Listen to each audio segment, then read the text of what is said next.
Folks, Black Star Network is here. Hold no punches! I'm real revolutionary right now. Support this man, Black Media. He makes sure that our stories are told. Thank you for being the voice of Black America, Roland. Stay black. I love y'all. All momentum we have now, we have to keep this going. The video looks phenomenal. See, there's a difference between Black Star Network and Black-owned media and something like CNN. You can't be Black-owned media and be scared. It's time to be smart. Bring your eyeballs home. You dig?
Today is Friday, July 14th, 2023. Coming up on Roland Martin Unfiltered, streaming live on the Black Star Network.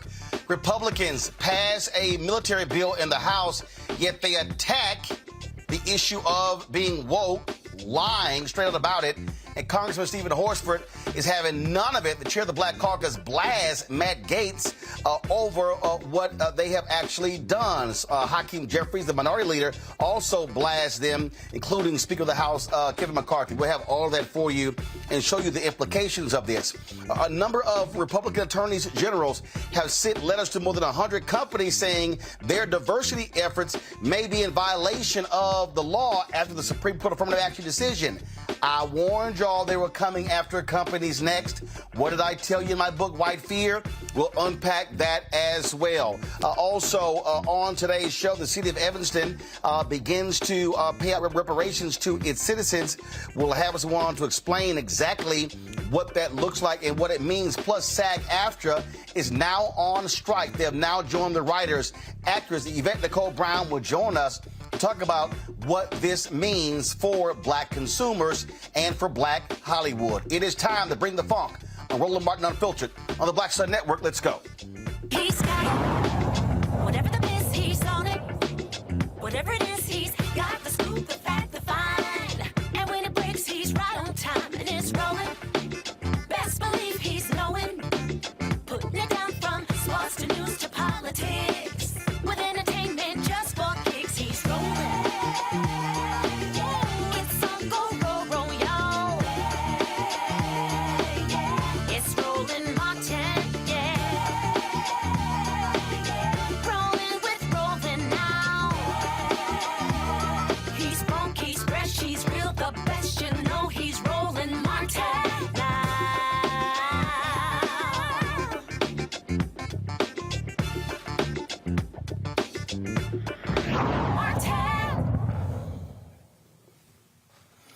All right, folks, you heard us talk about AI and the impact of AI when it comes to technology. Well, in Vallejo, California, they were using AI to deal with the whole issue of police misconduct. So they were using AI searching through various body camera footage.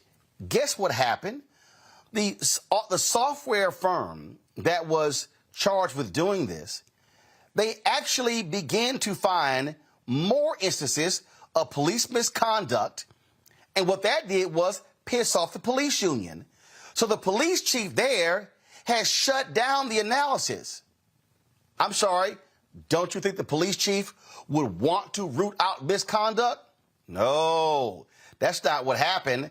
They want to get rid of it. Civil rights attorney Melissa Mole joins us from Vallejo, California. Melissa, glad to have you here. So let's walk through this here. I'm confused. If you're the police chief, don't you want to get rid of police misconduct? Well, you would think so. But the issue that we had here is it wasn't even actually the police chief at the time. The police chief at the time was trying to do what was right and get the department in order. That he was our first black police chief in Vallejo, California. When he initiated this auditing and got these results, they actually sent him a death threat and ran him off. He resigned. And then the interim chief was the one that canceled this termination. Chief Shawnee Williams was the one that received the threatening correspondence in response to trying to audit the department. And as a result, now we have an interim chief who's prepared to allow the department to continue its reign of terror. So let's be clear here. The black police chief said, hey, let's use AI to study body cam footage. So was it an outside company that created the algorithm or whatever to study the body camera footage? Yes, it was an outside company that the chief had contracted with to do this analysis of the officers based on right now the DOJ efforts to help work on police reform prompted that, and then he took it from there. All right, so they go ahead and do this, and then all of a sudden they do their analysis, and then they start seeing more stuff. What do we know? What type of misconduct they discovered? No, as I understand it, as soon as they came back with concerning, troubling findings, that's when the efforts to get rid of the chief were underway. They did a vote of no confidence, like I said, the threatening correspondence to Mr. Williams. And then from there, I don't think that they ever got to the point of doing a further analysis to determine the specific kinds of misconduct that were identified, because the police union wanted nothing of it. But, this is a police union that's been running the city of Vallejo for years. There's been, racism, corruption, violence at the hands of this union. So not shocking to us that live here that the union is still preventing any kind of real transparency and accountability. Was it Vallejo or was it another police department in California that became the first to really begin to use body camera footage? And the reason they did this was to, one, help officers because people were making claims of police misconduct. And again, I can't remember if it was Vallejo or another agency, but whatever the agency was in California, they saw a drop of police abuse allegations filed against them because of body camera footage. The point of the body cameras is to protect the officers, to show what actually happens, but also protect the citizens. Sounds like this union is pissed off that it's showing corrupt cops. And that seems to be how we feel about it. They've done a lot. There's been a lot of death. There's been a lot of violence. And they've had a stronghold on the city for a long time. So when you finally got somebody that wanted to actually look into the fine details of what was going on to actually make some changes, they didn't want to see it. They didn't want to see anything that would result in them not being able to have the power over the city, the power over the purse strings of the city that they've had for many, many decades. So this deputy police chief, who is now the interim police chief, Jason Todd, what's his rationale for doing this? He hasn't provided anything. You know, he was supposed to be in as the interim chief. His decisions so far have been troubling. I just know during the time that Chief Williams was there, we had 3 years with no force, no shootings. I had not received cases. I wasn't getting calls. We were actually starting to see some changes. Deputy Tall was there with Chief Williams as his right-hand man. As soon as Williams was gone, Tall went right back onto the agenda of the police union, which is to push forward, to do whatever they want, to not be held accountable, to not have any sort of disciplinary actions. And so Tall, without giving any explanation, let us know that he's going back to the status quo of Vallejo, which is to do whatever they want and to expect us to all just, tolerate their. Well, what the hell is the mayor of the city council doing? Historically, unfortunately, Vallejo, the city council has been sort of prey to the police union as well, because they have a long history of threatening and intimidating people, including city council people. There's a long history of them targeting and harassing advocates. I've received death threats, harassment, surveillance from the command staff of the police department. And so it's wild out here. We call it, Vallejo, Mississippi, because really, for a liberal area, we go back 30, 40, 50 years in policing anytime you come out here. It's sad and really concerning at this point, because we really were making progress in Vallejo. Chief Williams was really doing something here. The community, the impacted families, the people whose loved ones had been hurt and killed, we were all beginning to have some faith that he was actually on the right track. And so to see racial terror being used against the police chief and the community, and having a new chief that seems willing to continue to hold the company line on the violence and racism and terror, it's disturbing. And we're just hoping at this point that the DOJ gets in and takes over the situation before somebody else get killed. They shot a man, an unarmed man, in the face like 2 weeks ago in Vallejo, and we had not had any incidents of police shootings in over 3 years. But now that Chief Taz is in place, we're concerned that others are gonna pass away, because like I said, it's been over 3 years. So have y'all made that request for the DOJ to come in to examine the police department? Has there been an actual request? Yeah, so technically they're already here. What happened 3 years ago after there was 2 controversial shootings within a year time? My client, Willie McCoy, was shot 55 times as he slept in his car at a Taco Bell. And a year later, Sean Monterosa got killed. When Sean got killed, the DOJ came in to do what was supposed to be a collaborative review, where the Vallejo Police Department was supposed to be initiating some reform measures that had been determined that they needed. And so they were supervising that. Now the department has done virtually none of these 45 things that they were supposed to be supervised to be doing. And so the DOJ now is indicating that they're going to potentially come in to put in a federal monitor, to have a consent decree to actually force Vallejo to do the reform that they've been promising and pushing off for years. Wow, that's absolutely crazy. But again, it goes to show what we talk about when you have these cities that allow these unions to have far too much power and control, and they don't actually care about the citizens, and they are not there to protect and serve the citizens. Absolutely. I mean, at this point, They're holding the city. They're holding the city hostage when the George Floyd movement happened and people were talking about defunding the police, just like many other cities and states. Vallejo decided to sort of stop policing, to stop policing the community, to try to get back control over the police department and to try to kind of continue this reign of terror. But as a community, we're not prepared to let that happen. There's been too much loss of life, and there's too many people in the community, too many advocates, too many people that know what's going on around here. But from my viewpoint and on behalf of my clients, so far there has been no investigation into these officers having admitted to bending their badges in relationship to killing people. And so unless the DOJ comes in to investigate that, I don't think that there's any way to move forward, with the city, or to try to get the police department back under the control of the city. Absolutely insane what is happening there. Melissa, keep up the good fight, and certainly keep us abreast what happens there in Vallejo, California, because, again, the whole point of body cameras, and I say this all the time, if you are cops and you are doing what's right, you shouldn't have any issues with body cameras.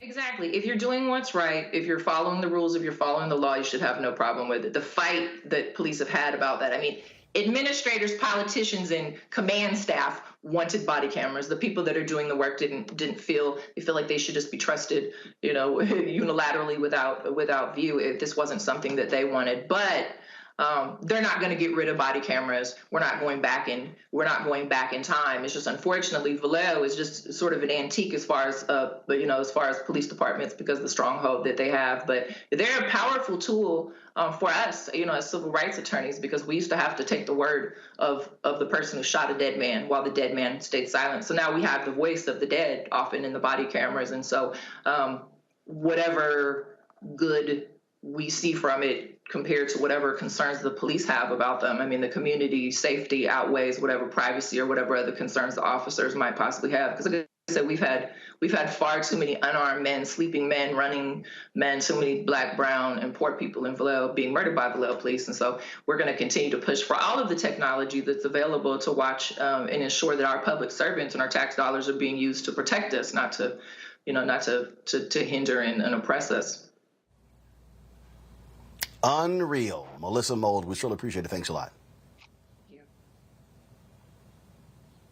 All right, folks, great. We come back. We'll talk to our panel about this. We'll also talk about how House Republicans continue their culture wars, attacking woke in the military. Well, they don't even know what the hell that means. Wait till we show you the skirmishes that have been breaking out on Capitol Hill. Don't forget to support us in what we do. Download the Black Star Network app, Apple phone, Android phone, Apple TV, Android TV, Roku, Amazon Fire TV, Xbox One, Samsung Smart TV. You can also support our Bring the Funk fan club. Our goal is to get 20,000 of our fans contributing on average $50 each. That's $4 a year. That's $4.19 a month, 13 cents a day. Check and money orders can go to P.O. Box 57196, Washington, D.C. 20037-0196. Cash App, $RM Unfiltered. PayPal, R Martin Unfiltered. Venmo is RM Unfiltered. Zelle, Roland at RolandSMartin.com. Roland at RolandMartinUnfiltered.com. And be sure to get a copy of my book, White Fear: How the Browning of America is Making White Folks Lose Their Minds. Available at bookstores nationwide. We'll be right back.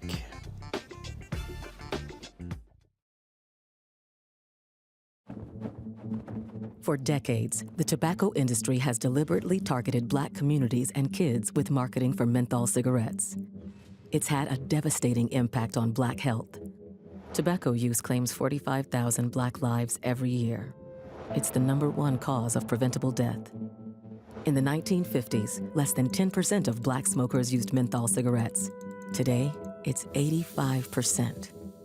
Menthol cools and numbs the throat, making it easier for kids to start smoking. Menthol also increases addiction, making it harder for smokers to quit.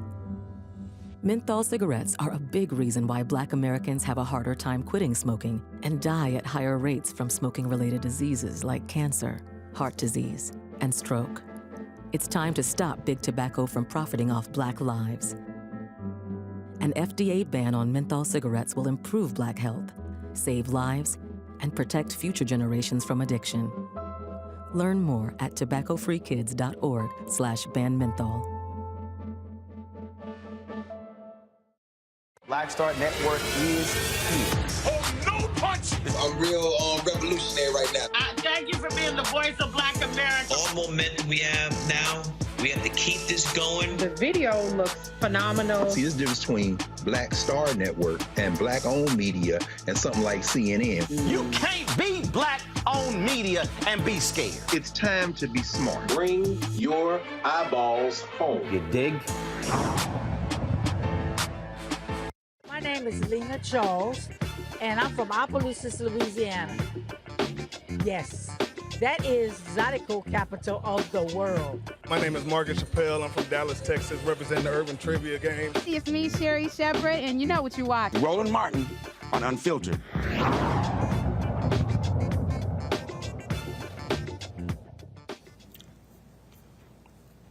Hey, folks, welcome back to Roland Martin Unfiltered. Let's get right to it. Michael Imhotep, host of the African History Network show, joining us from Detroit. Matt Manning, civil rights attorney from Corpus Christi, Texas, and Brianna Cartwright, political strategist. Where you at, Brianna? You in D.C.? Where you at?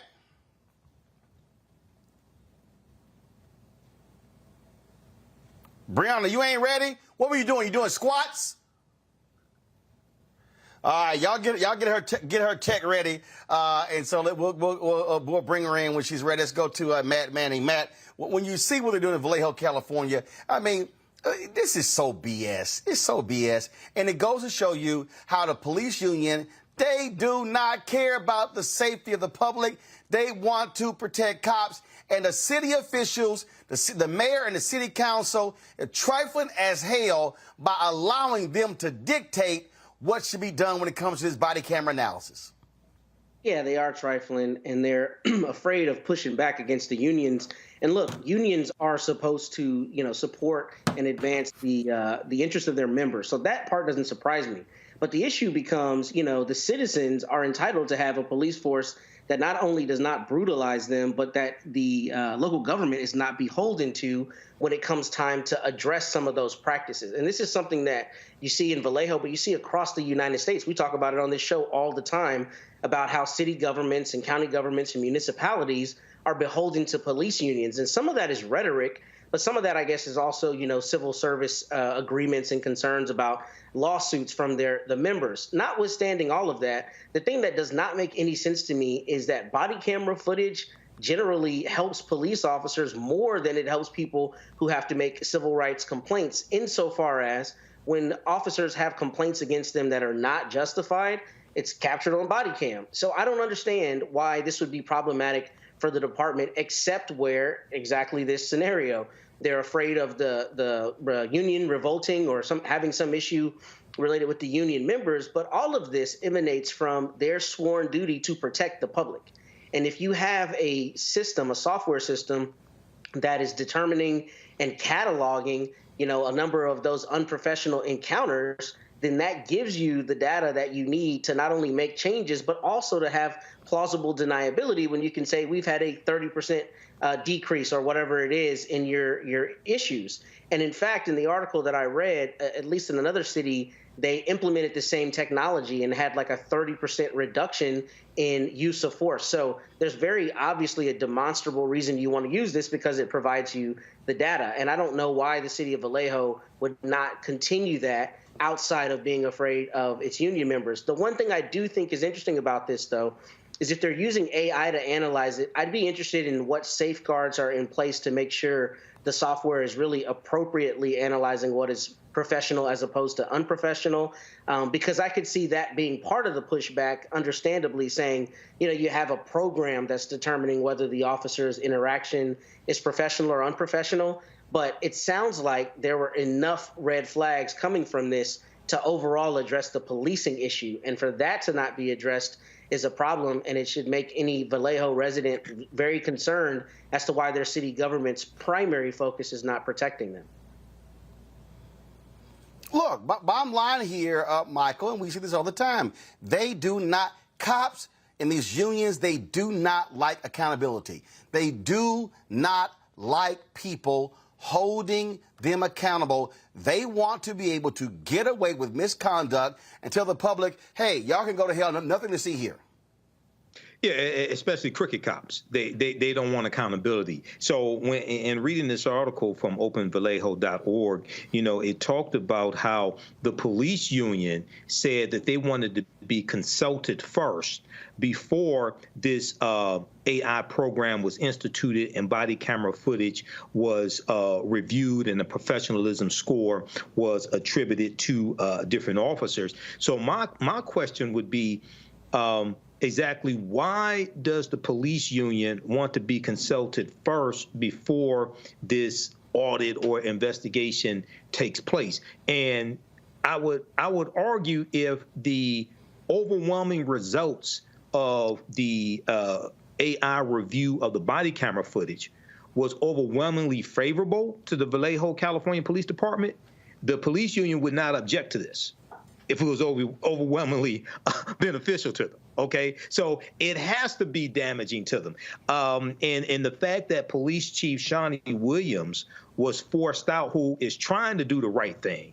And I'm not familiar with this person, but it sounds like this is the type of police chief that we want, who wants accountability, who wants to clean up the police department, et cetera. So, my question is the same as yours, Roland. Where's the city council? Where's the mayor? And then also, is there an uprising from the and protest from the citizens as well? So this is a mess right here. Yeah, I mean, it's an absolute mess. It is exactly what we often see, again, when they allow cops to be in control of and have the power. All right, folks, speaking of a mess, it is a massive mess out in Hollywood where SAG-AFTRA, the Union of Actors, they are now on strike, joining the Writers Guild of America. They went on strike beginning at midnight. They've been angered by many of the folks there. The studio heads who claim that the WGA as well as SAG, that they simply are asking for too much, that they're being greedy, if you will. Now, these are the same studios that pay their CEOs anywhere from $27 to $200 million. We're talking about a significant amount of money, but they want the writers to be able to, frankly, take less. One of the things that's also crazy is one of the proposals dealt with the issue of AI, where they want to be able to use AI and then use an actor's likeness in perpetuity and never have to pay them. One of the folks is on the board of SAG-AFTRA, actress Yvette Nicole Brown. She joins us right now on Roland Martin Unfiltered. Yvette, how you doing? What's up, brother? Good to see you. So here's the deal. There's somebody sitting out there right now watching, and they have it in their minds, oh, man, these actors, they make a ton of money. These people not realizing that at any moment, 98% of the actors out there ain't employed. We start talking about health care benefits. We start talking about residuals. We start talking about, and now how streaming has changed the game. You used to have a network show. You would get a full season, 22 episodes, and then all of a sudden, then now you look at a lot of these streaming shows. They're 8 to 10, and so the economics has changed, and frankly, the opportunities are drying up for a lot of people. So explain to the folks why SAG-AFTRA is joining the WGA to go on strike.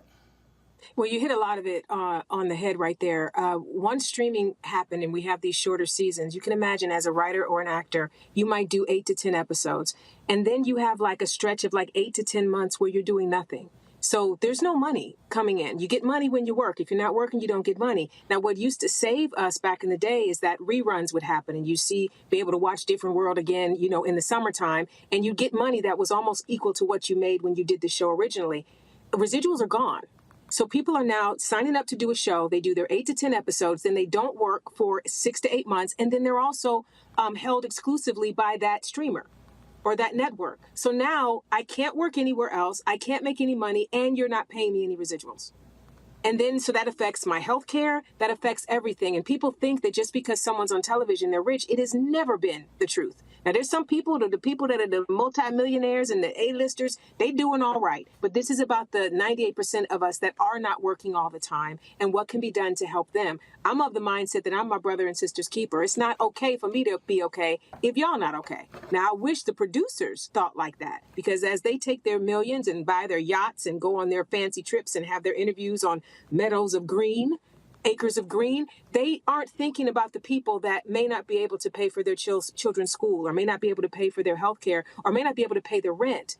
And then that quote that came out, that one of the producers basically said that their goal is to choke us out until people lose their apartments and their homes. That is so inhumane. It's inhumane. At what point is enough enough? How much money they literally said, for the folks who are watching and listening, they said, hey, we wait 3 or 4 months, we can starve them, and they're going to begin to lose their apartments and their homes. Yep. Now, these are the people that we're negotiating with. What I loved about what our president, Fran Drescher, did yesterday is she just literally told it like it is. And she literally called it what it is. It is inhumane, it's disgusting, it's evil. The thing is, how can you be in this industry and know that you're doing well and not care that other people are suffering? I don't understand it. I mean, we see it, of course, in politics as well. There's a group of people that want to help everybody, and there's a group of people that's like, well, I got mine, get yours. It's not fair. And this is the thing. You don't have an entertainment industry if you don't have actors and writers. You don't. So I don't know where they think all this magical money they love is going to continue to come in if they don't have the people writing the stories, creating the worlds, and then actors coming in to perform those pieces. It's so short-sighted. And we're upset. We're mad. And we're ready. And the WGA is with us. We're with them. And it's like, bring it. I was out on the sorry, that's my dog sneezing. I was out on the picket line today, and everybody's like, let's do this. If they thought they were breaking us, they're wrong. We're energized and we're ready. The thing that, again, technology is changing a whole lot. You look at, like, one of the things that's happening, and again, that people don't quite understand. Warner Discovery has done this a lot. They started this, and now the other people are actually following them. They are literally pulling shows off of streaming services to save money for tax reasons. Yep. Now, that means that if you are an actor or a director and you put all of your time and energy into this work, then it's not available on the platforms, meaning you can't get paid.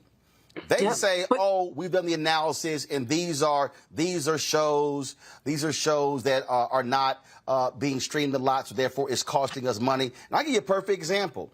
Last year, when Showtime had their series on Uber, I was watching some other shows. I never got around to it. So the other day, I was like, man, let me pull up my Showtime app and look at the show.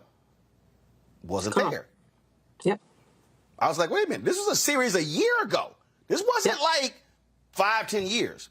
So then I go to Google and type in, kind of like, where's this series? Like, where is it? Can't find it. It's been pulled off the Showtime app. Now, if you want to watch it, you can buy it other places. And I was like, wait a minute, for something that's a year old, that was a several-part series, that was crazy to me. So that means that if you starred in that, if you were one of the writers, if you were one of the producers and directors, you're not getting residuals from the airing of that show because it's been pulled. Yeah, but Roland, it's deeper than that. At least you were able to find it, to buy it. There are shows that are being pulled that never made it to DVD. They never made it to another streaming network. Like sometimes things will air on one network and then a streamer will pick it up or go into syndication. Or the DVD will come out. So you can buy it and get it another way.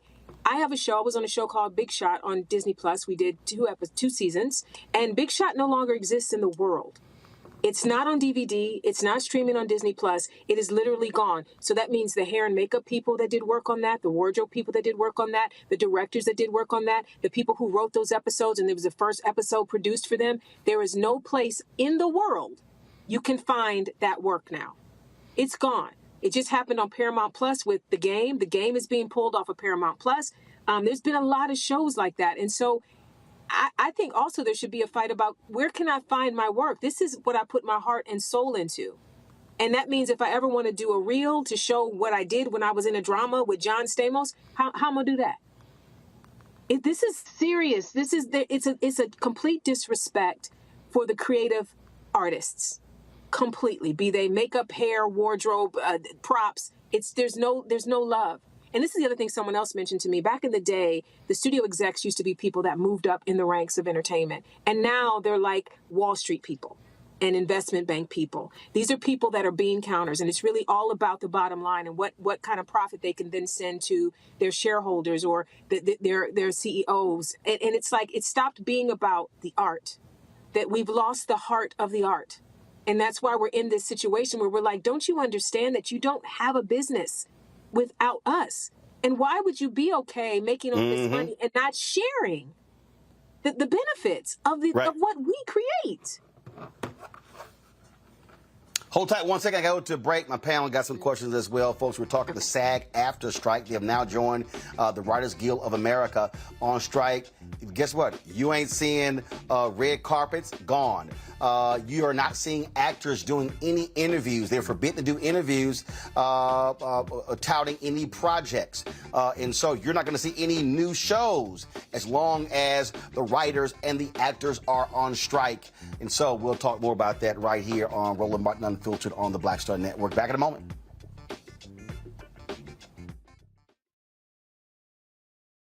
My early days on the road, I've learned, well, first of all, as a musician, I studied not only piano, but I was also drummer and percussion. I was all city percussion as well. So I was one of the best in the city on percussion. There you go. Also studied trumpet, cello, violin, and bass, and any other instrument I could get my hand on. And with that study, I learned again what was for me. I learned what it meant to do what the instruments in the orchestra meant to each other in the relationships. Right. So that prepared me to be a leader. That prepared me to lead orchestras and to conduct orchestras. That prepared me to know to be a leader of men, they have to respect you and know that you know the music. You have to be the teacher of the music. You have to know the music better than anybody. There you go. Right, so you can't walk in unprepared.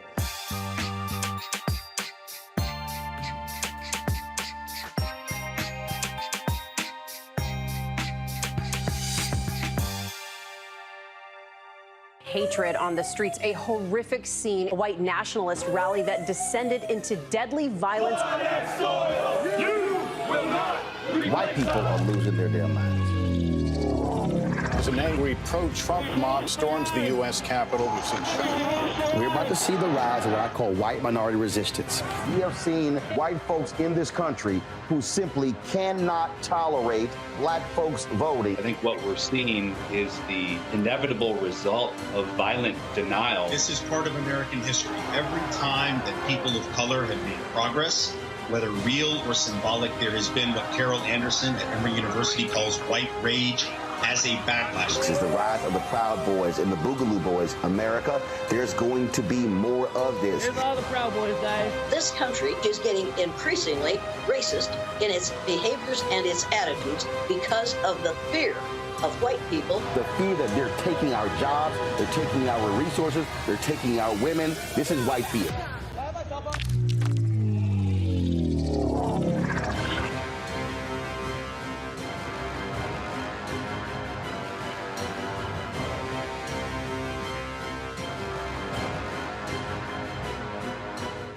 Hey, it's John Murray, the executive producer of the new Sherry Shepherd Talk Show. You're watching Roland Martin Unfiltered. So obsessed. All right, folks, welcome back to Roland Martin Unfiltered on the Black Star Network. We're talking with actress Yvette Nicole Brown. She's a member of the SAG-AFTRA board. At midnight, they went on strike, joining the Writers Guild of America. It is the first time they've been on strike in 26 years. Let's go to our panel. Michael Imhotep, your question first for Yvette. Hello, Yvette. Thanks for coming on. Also, great interview with Joanne Reed. I've been following this, and one of the things that I'm hearing is that one of the things that the actors and screenwriters are fighting for is a greater piece of the pie when it comes to content that's on the streaming services now, because the way the contracts are, the way the payouts are when it comes to streaming is entirely different than it was traditionally. Can you give us more insight into that? And also, a lot of the streaming companies are saying, maybe like Peacock and some of the other streaming companies are saying they're not making a profit as well. Can you talk about that, please? Yeah. Well, first of all, everyone saw how great Netflix was doing, and everyone raced into the streaming landscape before they knew how to do it their way. So there are probably a few that are not making a lot of money, but that's not all of them. That's first. Second, what happens with our contracts is that the producers come up with a new way to make money. Maybe back in the day it was DVD, then it was streaming, and now it's AI. And what they do in the contract negotiation is they go, DVD, I don't know if it's going to do anything, right? So they tell you that in the negotiation. You go, okay, well, for the first 3 years, we'll give you, you can pay us less than you would pay us for network, because we don't know what this streaming is going to do, or what this DVD is going to do, or what this AI is going to do. Forgetting that they absolutely know that it's going to be lucrative, because they wouldn't chase anything unless they know there's money there, right? So we fall for it, and we've fallen for it a few times. So what we realize now is they're trying to do the same thing with AI. Now, what happened with streaming is that they said, well, we don't know if it's going to be profitable, so let's pay you a little bit less than we would have paid you. Well, that fee structure is now set in steel, right? So now every year, as they made, some of these streamers have made record profits, we're still getting 10 cents on the dollar, or whatever the number is. I don't know what the exact number is, but we're getting a lot less than what we should be getting. And then they go, well, you agreed to it, so I don't know, going back and changing it now. So now that we've learned that that's how they do it, we're like, we're not going to let you do that this time. We know that AI is going to make you a lot of money somehow. So we need something in place now to protect us, to make sure that we don't do what was floated, where they wanted background actors to have their entire body scanned, likeness, face, all of it, which means they now own that person's entire likeness, and they can plug that person in crowd scenes or anywhere else they want to in perpetuity. Their children's kids will be dead, and they still will see grandma walking around carrying a Target bag in some show. That's ridiculous. And they want to pay them the day rate. So they want to pay you once and use you forever. And this is the thing. There are certain people that have reached a level of their career where they can negotiate out of that. But again, it's not okay. I'm not okay that I can negotiate it if the person starting in this industry, or the person that hasn't made it to my level, can't negotiate their way out of it. Because what they'll tell them is, well, we don't really need you. We'll get somebody else. And then there'll be somebody else that will say yes. You see what I mean? Like they have you against the barrel when you haven't become a name, or you haven't become famous in some way. And we want to make sure the contracts protect everybody, not just the people that can negotiate their way out of these little traps. And the point there you make, Yvette, there when you talk about the contracts, when they are locked, they are going to hold you to that contract. Absolutely. I just finished watching on Netflix the documentary, the docuseries on American Gladiators. And they talked about on that show where the folks who were the gladiators and how they were getting $500 a show. They were incurring injuries. They had a national tour, 120 city tour. They were selling toys, merchandise, all sort of stuff. And the gladiators were like, yo, we make the show. And Sam Goldwyn, who they were doing the show, they were like, absolutely not. We are not renegotiating. You signed the contract, that's what you get. And they fired some of the original gladiators. And that's how they wrote. So this whole idea, so when somebody tells you, no, just go ahead and sign, we can take a look at it later. No. Don't do it. You better get it in writing, because they're going to negotiate downward from that deal in the next deal. Yep. And this is the thing, too, that I don't know that people, I started out as a legal secretary. I don't know if people know that, but I was a legal secretary by trade before I became an actor. What people don't understand is that there's no such thing as boilerplate. Or this is just what we do. They'll say that. Everything in a contract can be negotiated. Every single thing. So don't fall for, well, this is just how we do it. No, we're going to do it different in this one. We're going to change this for me. And I think people don't have the understanding that they can do that. And sometimes the business affairs offices are so strong. Well, you know, we got to get it today. If we don't get it today, breathe and get the deal that is right for you. And that's if you're able to. If you've reached a point in your career where you can. There are a lot of people that can't do it. They're just not at the place where they can do it yet. And again, that's why unions are there. Shirley Ralph said something. But Yvette, even if you're a big name, Don Cheadle talked about this here. I forgot one of the. I guess it was one of those Marvel, whatever the hell. Mm-hmm. And he at his child's birthday, and they were like, "You got an hour." That's what it's like. I got an hour, and he was like, "This is Don Cheadle, Academy Award nominee," and it was like, "Okay, fine, it's your daughter's birthday, fine. We're like, we'll give you 2, but we need an answer," and he had no choice. But to say yes, because they were literally like, we will move on. And remember, that was a role where he replaced Terrence Howard. Terrence Howard, yeah. And this is the thing, too, though. I believe in this in regards to contracts. And you can't do it all the time, but sometimes the no is very powerful. You know, if you got an hour to do it, then that means you ain't got nobody else either. And whoever you're going to go to next going to have 30 minutes, and they might not say yes either, so you actually need me. So I'm going to take this 5 hours to figure out if this is the right deal for me. Right. So I get it. Like it's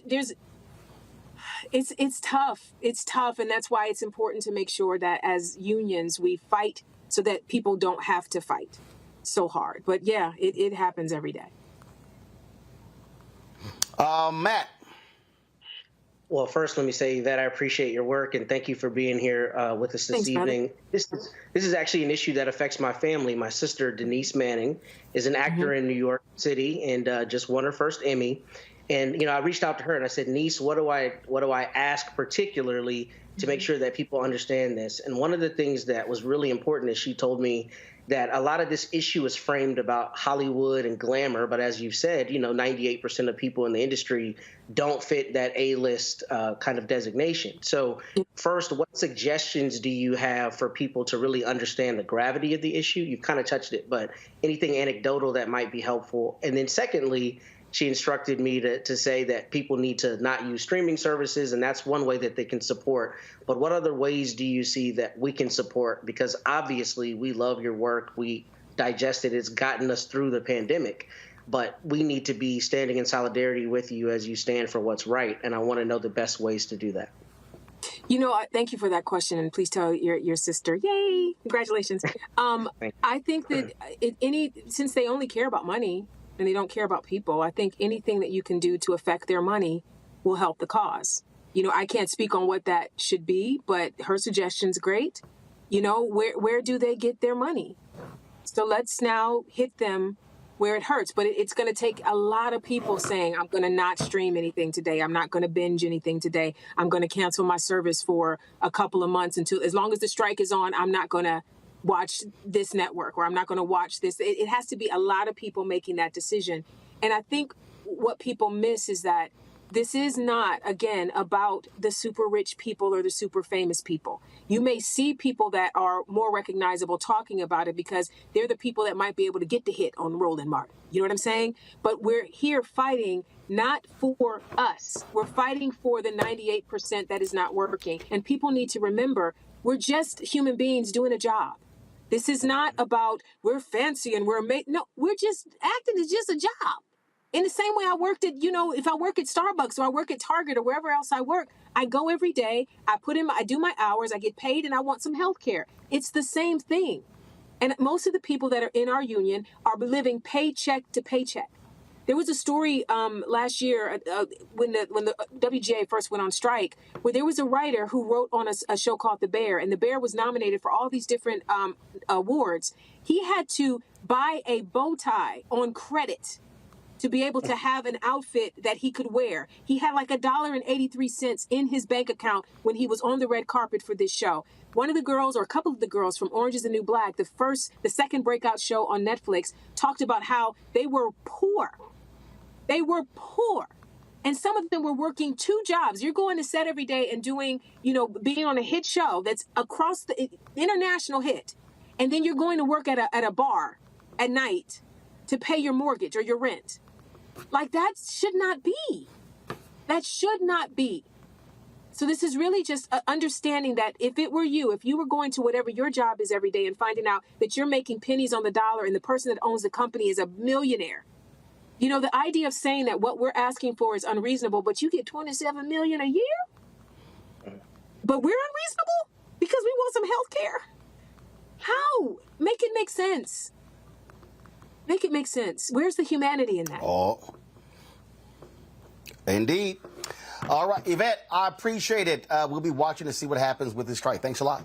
Thank you, brother. Folks, going to a break. We come back. Drama on Capitol Hill. Republicans continue their culture wars, whining, complaining about woke.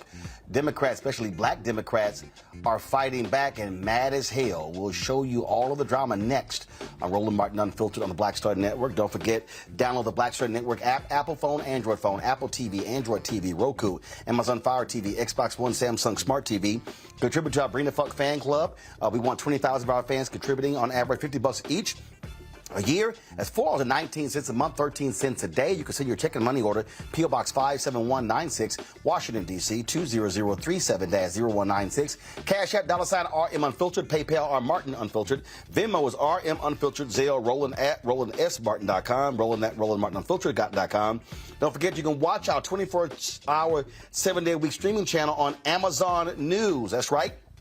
Pull up Amazon Fire and just simply go to Amazon News. You can also say, Alexa, play news from Black Star Network to hear our audio. And beginning today, we're now on the Plex Fast channel. That's right, our Black Star Network 24-hour, 7-day-a-week streaming channel is now on Plex. That's right. We should have the graphic. Where y'all at, y'all? Where y'all at? We're slow with it. All right, we'll have it for the next in the next hour. All right, y'all. Well, we'll sit. So, and also don't forget to get my book, White Fear: How the Browning of America is Making White Folks Lose Their Minds. Available at bookstores nationwide, Ben Bella Books, Amazon, Barnes & Noble, IndieBound Bookshop, Chapters, Books A Million, Target. Download a copy on Audible. I'll be right back.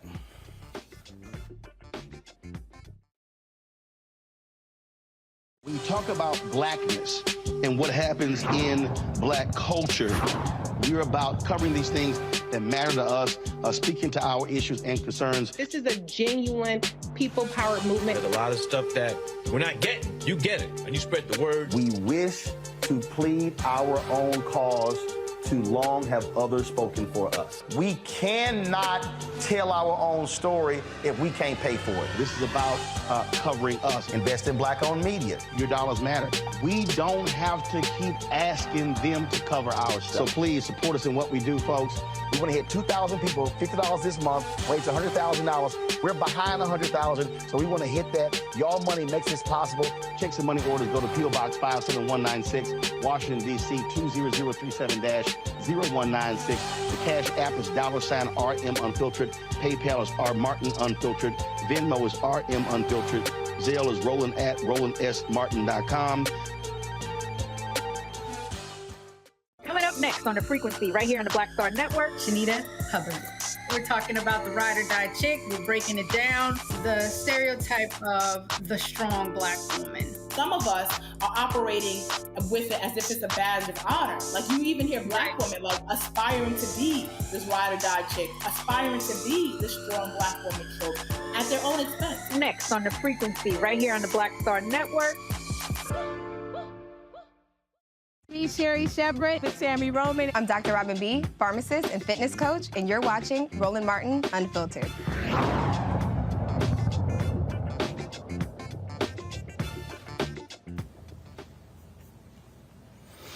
Man, fever in the funk house on Capitol Hill, y'all. It has been absolutely crazy. Yesterday, the House approved this NDAA bill, real estate military bill. Y'all, normally this just flows like butter. When it passed out of committee, it passed 58-1 out of committee. But once it got out, the Freedom Caucus and the hardcore crazy right-wing bigots, they got involved, and so then they wanted to put in there attacking abortion. They wanted to put in there attacking woke in the military. And so it passed on a party line vote, and it's the U.S. Department, again, and so it's called the National Defense Authorization Act. And then it's just stupid. I mean, just nonsensical how crazy these right-wingers are. Yesterday, woo, man, Congressman Stephen Horsford and Congressman Matt Gaetz got into it. on the floor of the House. There is a time in every debate where everything has been said, but not yet by everyone. And that may be where we are in the DEI debate. But what I bring to the House now is the most fulsome amendment to completely remove DEI from the DOD. And even if my amendment doesn't pass, I want my colleagues to know that this NDAA in the base bill takes a meat cleaver to DEI. And the amendments that we have adopted in the last round of voting have certainly ensured that DEI, regardless of the passage or not of my amendment, will not be a principal feature of our military service if this bill becomes law, and that would be a great thing for our military. That said, it's important to note that in the name of DEI, our military has done some pretty strange things. Secretary Austin, in his first act, ordered a 24-hour stand down so that everyone could reflect on their extremism. The reality is, even majority-minority units in the military found this divisive. They complained to my office, and certainly it did not create a more lethal force. Also, in the name of DEI, we've hired some rather strange people in the government. There's one DEI officer named Calissa Wing, and she actually, if you can believe this, worked in the DEI's department at DODOA, the education system within DOD, and she put out the following inclusive tweet. I'm so exhausted at these white folks in these professional development sessions. This lady actually had the audacity to say that black people can be racist too. I had to stop the session and give Karen the business. This was the person that we had hired to create a more inclusive environment, and I think it's indicative of the inherently divisive culture that has permeated radical racial ideology. My amendment gives us the opportunity to pull it up by the root, and I hope my colleagues support it. I would add this final point before yielding back. We have standards in the military that allow the military to expel racists and white supremacists completely in the absence of DEI programs. We've had those standards in the military for quite some time. And so even if my amendment were to become law, I don't want anyone in the body to think that we would be stuck with people in the military that didn't meet long-standing, pre-existing standards of personal conduct. And with that, I reserve. The gentleman reserves. The gentlewoman from Virginia. For what purpose does the gentlewoman from Virginia seek recognition? I rise to claim the time in opposition to the amendment, and I yield 1.5 minutes to Mr. Horsford. The gentlewoman is recognized for 5 minutes. The gentleman is recognized. Mr. Speaker, I rise today in strong opposition to this amendment. Mr. Speaker, the previous speaker, the maker of this amendment, talked about being exhausting. This issue that he has brought before this body and the committee is exhausting. Just this week, the sponsor of this amendment called diversity, equity, and inclusion in the military a, quote, failed experiment. He has called it cancerous. Just this week, a senator from Alabama stated that it was his opinion that white nationalists are not necessarily racist and refused to denounce white nationalists serving in the military. All of this with the backdrop of the same senator holding up hundreds of military nominations, which is actively hurting our national security, something that this NDAA bill would address. To what end? The U.S. Marine Corps does not have a confirmed commandant as we speak. And yet, just an hour ago, on this very floor, one of the members on the other side of this body said his amendment, quote, had nothing to do whether colored people or black people can serve, unquote. Mr. Speaker, these comments show exactly why we need diversity, equity, and inclusion initiatives. Every day, our military grows more diverse, more and more reflecting the diversity of our nation. This amendment does nothing to address the recruitment shortfalls that our services are facing, and instead it will only make it more difficult to recruit Americans on diverse backgrounds representing the true makeup of our nation. What are you so afraid of? Why do you keep bringing these divisive issues to the body of this floor? You are out of order. You are exhausting, Mr. Gaetz. The gentleman is no longer recognized. The gentleman is no longer recognized. Woman from Virginia reserves. I reserve. Excuse me, a point of order, Mr. Speaker. The gentleman from Florida is recognized. No, Mr. Speaker, I've made a point of order. You have to rule on the point of order. The gentleman will state his point of order. The gentleman has an obligation to address the chair, not other members. He did not do that. He was out of order, violating the decorum of the House. The gentleman has not stated a proper point of order. A parliamentary inquiry, then. I seek recognition to make a parliamentary inquiry. The gentleman will state his parliamentary. What is the question. Parliamentary mechanism that requires an individual to address the chair? Because if it's not that, and we can address each other, let's do that for the rest of the debate. The chair will not engage in this dialogue. Would the gentleman like to be recognized first? I want to be recognized for a parliamentary inquiry. The gentleman is not recognized. I'm not recognized for a parliamentary inquiry? I'm not recognized for a parliamentary.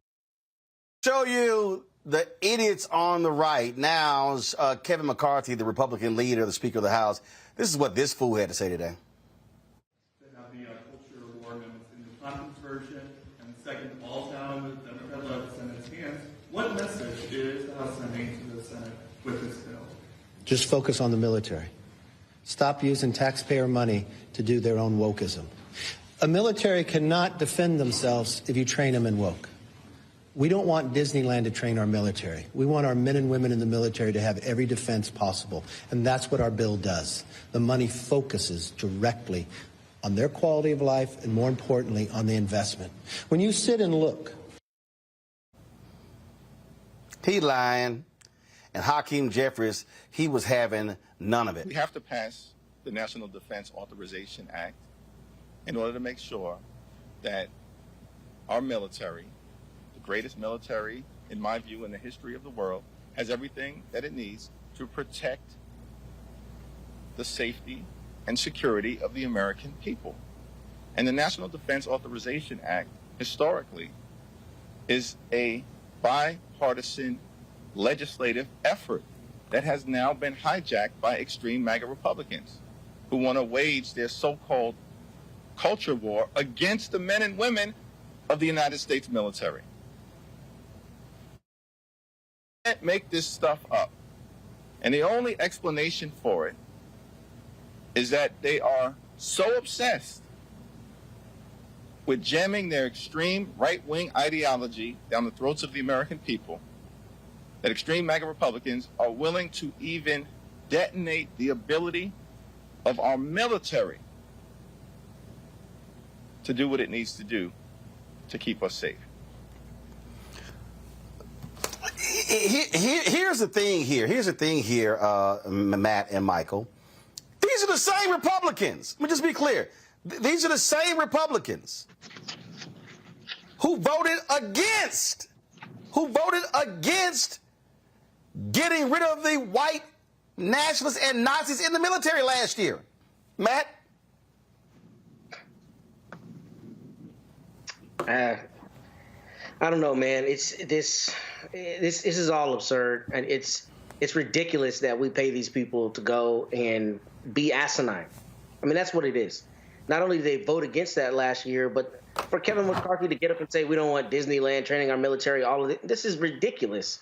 I mean, first off, these are the same people who all the time trumpet the military and why defense is so important. So you would think the one place you might support people feeling more included is if you're going to put a gun in their hand and send them overseas to defend our nation, right? But this is all about parroting the same rhetoric all the time, the same rhetoric that says these brown people and these poor people and these other people are coming to steal your country by trying to make it too soft. And the reality is when people feel more included and there's more inclusion in the country, then they're better involved and better contributing.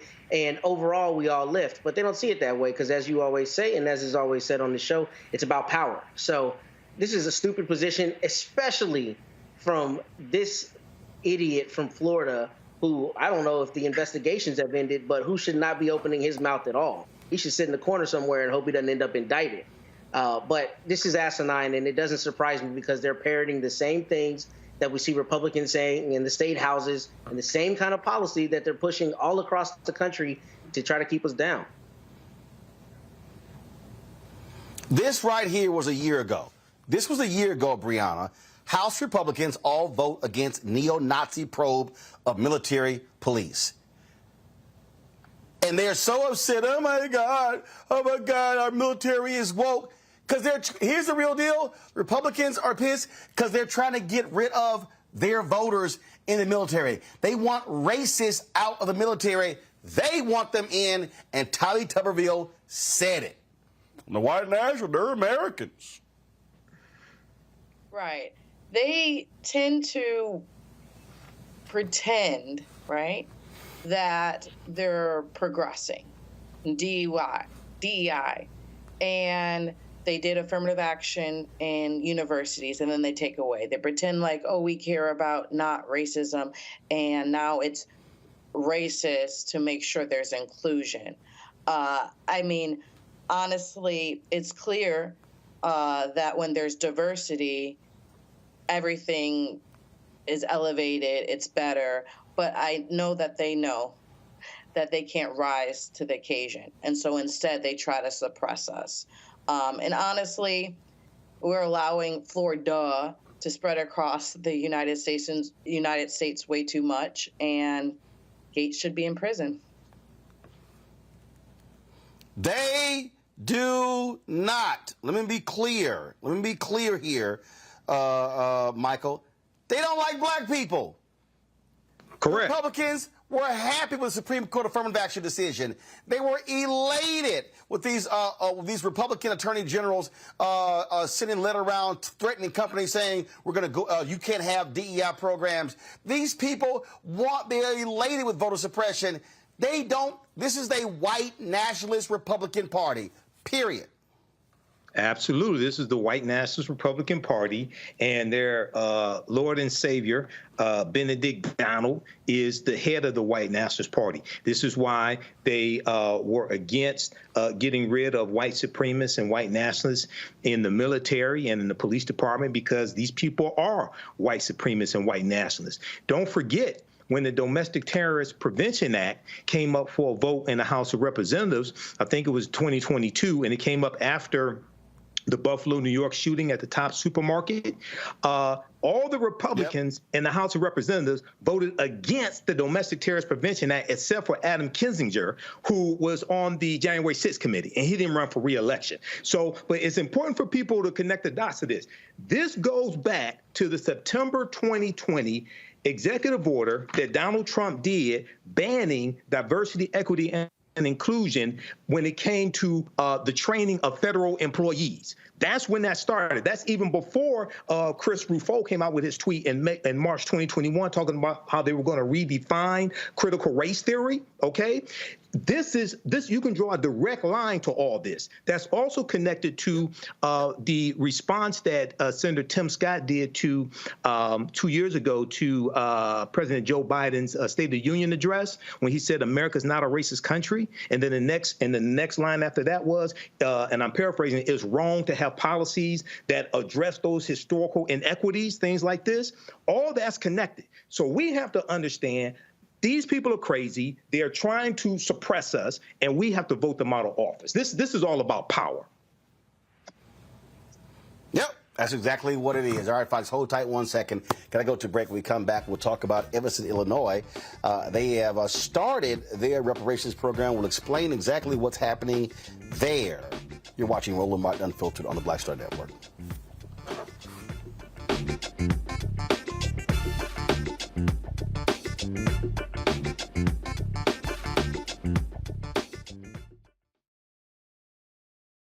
On the next Get Wealthy with me, Deborah Owens, America's Wealth Coach, the wealth gap has literally not changed in over 50 years, according to the Federal Reserve. On the next Get Wealthy, I'm excited to chat with Jim Castleberry, CEO of Known Holdings. They have created a platform, an ecosystem to bring resources to Blacks and people of color so they can scale their business. Even though we've had several examples of African Americans and other people of color being able to be successful, we still aren't seeing the mass level of us being lifted up.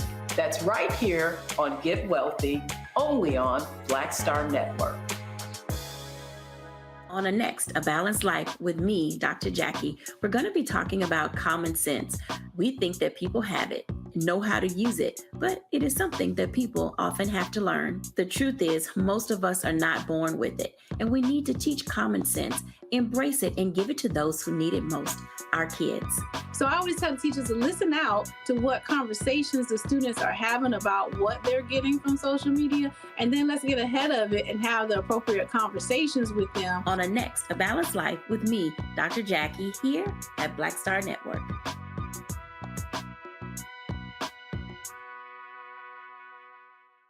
I am Tommy Davidson. I play Oscar on Proud Family, Louder and Prouder. Right now, I'm rolling with Roland Martin, unfiltered, uncut, unplugged, and undamn believable. You hear me?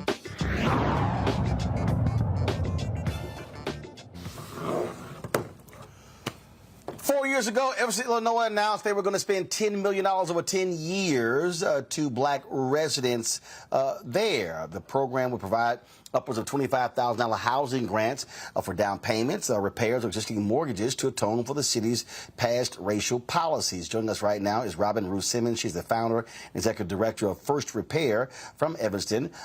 So, Robin, this is now started. Absolutely. Thank you, Roland, for having me. The program or the commitment to reparations has actually been implemented. Disbursements has happened. I want to add that in 2019, we did commit to seeding the work with $10 million initially from our recreational cannabis sales tax.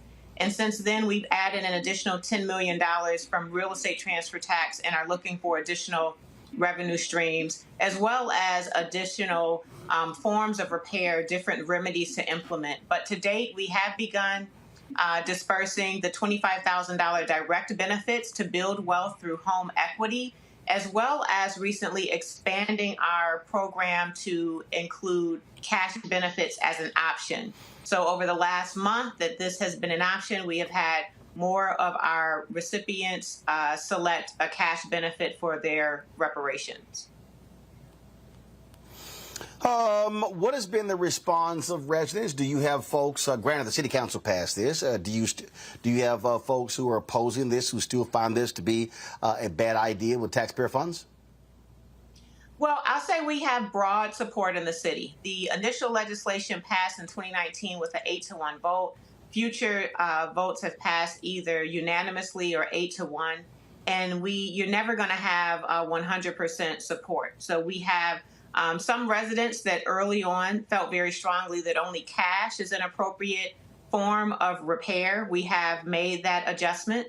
And we have few that have spoken publicly about their disagreement to advance reparations with taxpayer dollars. But we do know that thought is out there. Overwhelmingly, we have support in our city from the ally community, of course, from the Black community to advance reparations. There is more question about forms of repair, urgency, amount, and so on. So we continue to work through the complicated process to implement reparations in Evanston. What do you make of folks like Sandy Darity, who claims that what you're doing there in Evanston, it's not reparations, and you should not be calling it that? Well, Sandy has an opinion about local reparations. And so it's not just Evanston specifically, but localities that are advancing reparations. I understand he's in disagreement with that only a federal legislation for reparations is appropriate. And it is important to note that in Evanston, as well as now over 100 cities that are advancing a local reparations initiative and even more states, that all of us share the North Star of a federal policy as a necessity for us to get to the full repair, get anywhere close to that number, because localities do not have the capacity to address the harms in Black communities. And we recognize that. So it's pretty much a false debate that local reparations is not reparations. In fact, it is reparations. It is a specific remedy in correlation to a direct harm to the Black community. It is not satisfying the reparations that we demand for the crimes of the transatlantic slave trade and other policy. but it is in fact reparations at a local level. It's going to be very different from city to city based on city history, capacity, and the ability to disperse and repair. Well, to your point, there was an Anscape article that was done, and this is what was actually discussed, and the question was asked, and he said, "I think they created this." He says, "I think they create an obstacle to a federal program because they are insufficient for meeting what we view as a primary goal of a reparations plan, which is to eliminate the racial wealth gap." And it says we estimate a conservative amount that would be required for Evanston to close the wealth gap for its black residents will be at least $3 billion. The city's annual budget is about $360 million. They have a peculiar plan, which is really what we call a housing voucher plan, blah, blah, blah, blah. Okay, so here's a perfect example that to me, again, so Evanston makes this decision, and even he says that the city's annual budget is $360 million. But he's come up with $3 billion. Okay, the money got to come from somewhere.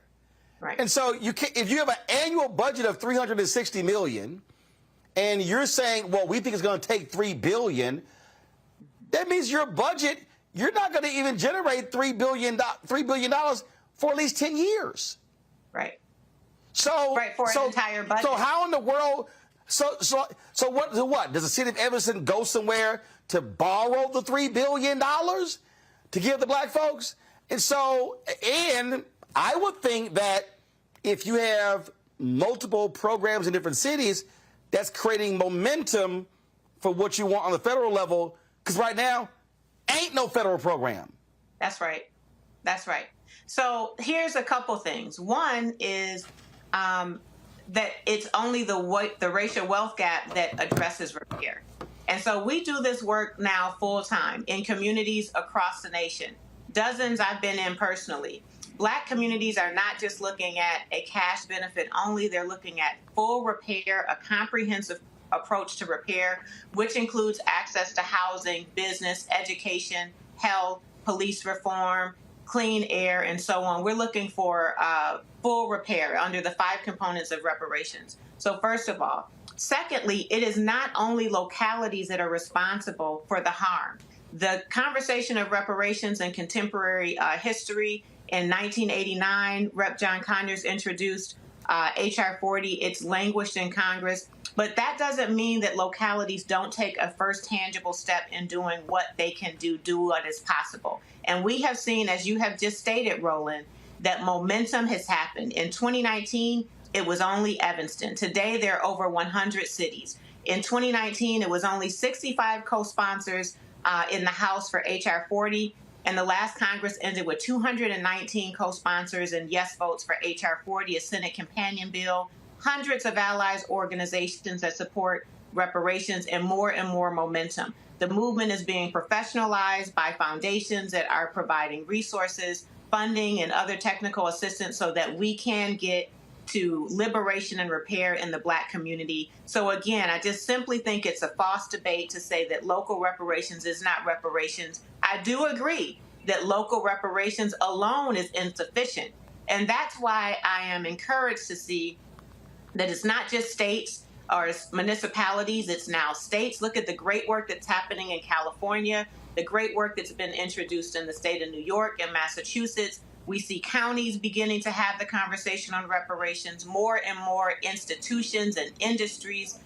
The academy has joined the case for reparations. And so like any other important public policy, federal public policy, when you think about school desegregation and fair housing and marriage equality and ban the box and even cannabis now being a federal conversation, it starts with a local spark, a grassroots leader, a municipal law, a state action, and then we get to a federal policy. And so I'm just encouraged and stand with all the other local leaders, stand with those that are working on local initiatives that we are making progress. And in Evanston, we are dispersing reparations. Michael. Hey, Robin. Good to see you again. Hey, how Congratulations. are you? I'm all right. Thank you. Congratulations on the documentary. For those that don't know, I interviewed Robin 2 years ago on the African History Network show. So it's great that this is paying out. I know there's a lot of hard work. Hey, when we talked, one of the things we talked about is how Evanston, Illinois did not have a history of slavery. And there were so many reparations reactionaries out here attacking what you were doing and what the city council was doing. Can you talk some about that, why you chose the housing vouchers as opposed to quote unquote reparations for slavery? And then also there was a 70-page study that was produced that preceded the recommendations, the policies that you all did. Talk about why was that 70-page study? Because you have so many hashtag cut the check people out here saying we don't need a study, just cut the check. Can you address that, please? Absolutely. So first of all, it's important to know that one of the most important practices of reparations is that the harm community, the Black community, is really prescribing what redress looks like. And it's important to know that the Evanston Black community went through a process in 2019 where we heard and by consensus moved forward with prioritizing housing. Now, as you mentioned, that report complemented the demand from the community. The report was done by Shorefront Legacy Center, led by Dino Robinson and his colleagues, and it showed anti-Black housing practices, zoning laws, housing policy that is responsible for stripping away wealth and opportunity in Black Evanston and is responsible for our current racial segregation today. I live in the west end of the 5th Ward. I served as councilwoman here for 4 years. It's still the most concentrated Black community, also most concentrated disinvestment in everything, least community amenities, no neighborhood school, no walkable access to healthy foods, air quality issues, deteriorating housing stocks. The list goes on, and our story in Evanston is like every other city in America, and that's why local reparations. But thirdly, it's important to know that this is not a slavery reparations. This is not to compete with the demands for HR 40. This is specific to the business and anti-Blackness of Evanston.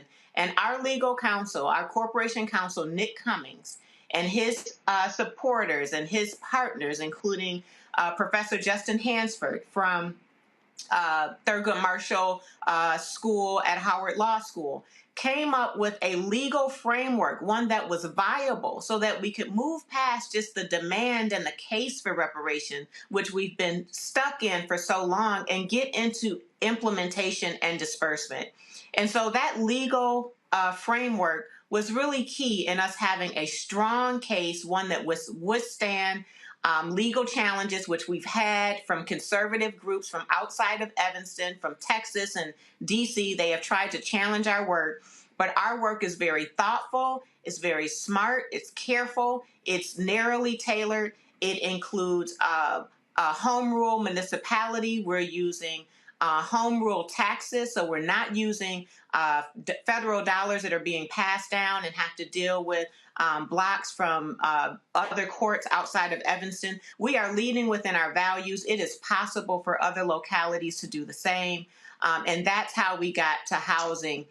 In a long story, that's how we got to housing. The community informed it and prescribed it. The case for reparations was rooted in housing, and the legal framework supported a remedy in direct correlation to the harm, which in the case of Evanston is largely based on housing. All right, thank you. Matt? Yeah, so Robin, thanks for joining us this evening. I think this is a brilliant program, and I'm really glad to hear Justin Hansford from Howard Law School is involved, and I'm not surprised at the brilliance of this program. But I did have two questions, and the first is, how did y'all decide on how to determine when harm ended for eligibility purposes? I saw it was between 1919 and 1969, but obviously there are a lot of pervasive effects that continue on to today. So how did you decide to cordon that off? And how does the eligibility work as it relates to descendants of people who experienced that, number one? And the second question was, I think it's genius that it's tied to the recreational marijuana taxation that the city does, right? So what has been the buy-in, if any, from cannabis groups across the country as it relates to that, and that potentially being used as a vehicle to fund other reparations programs? Because there's obviously a justice component with that in terms of how many people over the years were convicted of something that's now legal. So if you would you address those two issues, please? Absolutely. Thank you for the question. So first, in terms of eligibility, we looked at the harm. It was very specific and measurable. It was a zoning law that was enforced and implemented between 1919 and 1969. It was implemented until fair housing was passed federally. So we are looking at everybody Black in Evanston that lived here between 1919 and 1969 had a direct harm, and their descendants were harmed as a result of the direct harm of their elders and ancestors. And so that's how we framed our eligibility. We didn't look at neighborhood or census tract. We didn't look at lineage. In fact, in Evanston, I can speak for Evanston. I know that there is a very passionate lineage conversation across the nation, but in our case, during our period of harm, the whole diaspora was here. We're a very diverse Black community. One of our biggest reparations leaders is a Haitian immigrant. So we have a harm that is defined in that period of 50 years, and direct descendants are eligible. And right now we have started with prioritizing the elders who in the program language are classified as ancestors. So those that had direct harm at the point of disbursement, those were about 70 years old and older, received their reparations benefit first. First of all, because they experienced the direct harm. And secondly, because we want to make sure we get to repair as soon as possible for those that may transition. And unfortunately, we've had some of our reparations eligible community members transition during this time. To address that, we have allowed all of the applicants to name a beneficiary in the event they transition before their reparations benefit is dispersed. In the event that they didn't do that, and we've had about a handful of cases where they didn't name a beneficiary, then that benefit goes to the estate. And either the estate has decided who is a beneficiary, or that will happen through some form of probate court. But this is a benefit that belongs to the estate, the family, and it is intended to build generational wealth for families. And so that explains our eligibility. We had 640 applications come in on our first round of the application being open. 140 of them classified or qualified under that ancestor, or they were the elders that had direct harm, and the balance of them are, like myself, descendants. And then as it relates to your question regarding cannabis sales tax and revenue, absolutely. The cannabis law, even written in Illinois, had language about reparative justice and even reparations, but it was more so as it relates to dispensaries and the business of cannabis, the industry of cannabis. And we thought it important in Evanston that we also look at those revenues, that wealth that's being generated from an industry that has harmed our community. In Evanston, 71% of the marijuana arrests were in the Black community, and we are only about 15% of the population. So there was a clear issue of harm as it relates to over-policing and cannabis in Evanston. Mm-hmm. And we had 100% consensus that we do use the cannabis sales tax to initiate our reparations. Thank you. All right. Robin, we certainly appreciate it. Thanks so very much for breaking it all down for us. We appreciate it. Thank you.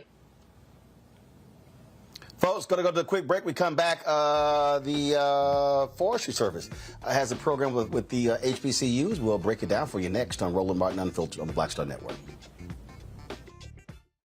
Next on The Black Table with me, Greg Carr, we featured the brand new work of Professor Angie Porter, which, simply put, is a revolutionary reframing of the African experience in this country. It's the one legal article everyone, and I mean everyone, should read.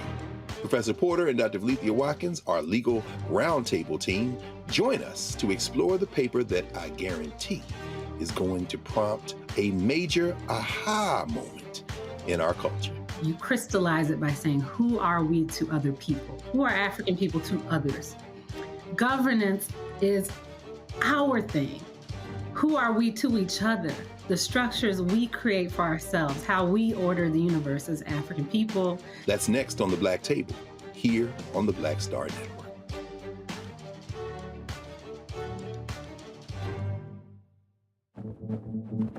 For decades, the tobacco industry has deliberately targeted Black communities and kids with marketing for menthol cigarettes. It's had a devastating impact on Black health.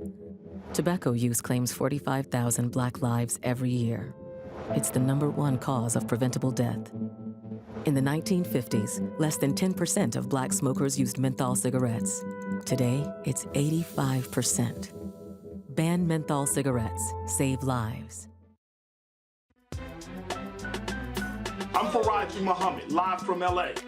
And this is The Culture. The Culture is a two-way conversation. You and me. We talk about the stories, politics, the good, the bad, and the downright ugly. So join our community every day at 3 p.m. Eastern and let your voice be heard. Hey, we're all in this together. So let's talk about it and see what kind of trouble we can get into. It's The Culture, weekdays at 3, only on the Black Star Network. Farquhar, executive producer of Proud Family. Bruce Smith, creator and executive producer of The Proud Family, Louder and Prouder. And you're watching Roland Martin Unfiltered.